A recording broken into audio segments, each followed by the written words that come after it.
Psychology in politics is used as a bludgeon by both sides of the political spectrum. Almost as a reflection of modern-day quote-unquote concern trolling over the health and fitness of presidential candidates, the idea of medically abusing one's opponents is not new. The social science of psychology commands respect. Both political extremes tended to be dismissed and diluted. Affronted professors reach for dismissive psychological explanations.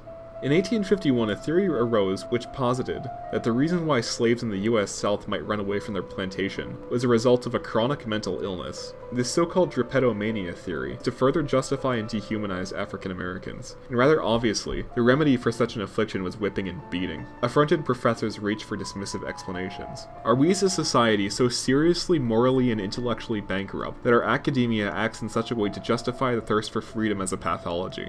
Yes. The usage of medical expertise in furthering political ends is not only heinous, but I might even say an expressly American phenomenon. The United States was the first nation to adopt direct eugenic policies, such as forced sterilization. So comprehensive was the United States' ability to distinguish and extinguish the mentally disabled, that the Third Reich took notes on us.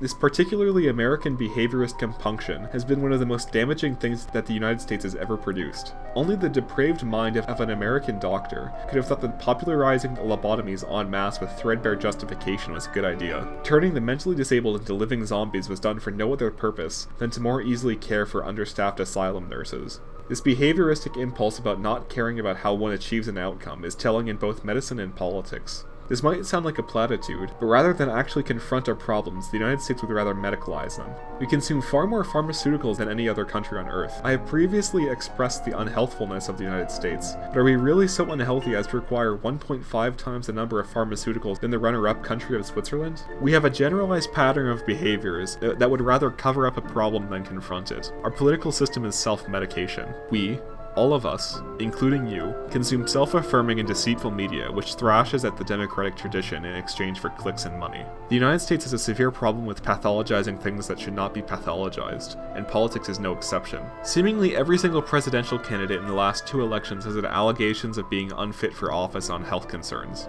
Are these concerns coming from a place of actual personal concern for the safety, or are they tacitly wishing harm upon one's political rival? Were people actually concerned for Hillary Clinton's health, or were we just hoping that she would pass out or be incontinent at the podium? All of our candidates are so old, we live in a gerontocracy. Assuming our presidential candidates weren't croons or foxy grandpas, would we just change our concern trolling?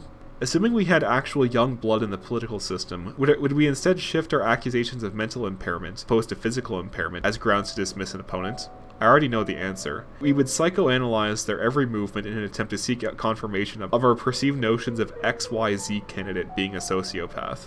There is nothing wholesome or well-meaning about politics. Politics is war by other means, and it's seemingly evident that what little shred of wholesome character of American democracy is lost. We treat our presidents like unpopular Roman emperors, and tacitly wish death upon our rivals and their ringleaders. To put it simply, stop engaging in politics. Stop consuming mainstream media. Read a book. Engage only in politics to gawk at the banality of evil. The system is beyond repair, and beyond helping, and it's the general opinion of my generation, by and large, that nothing good can or will ever happen again.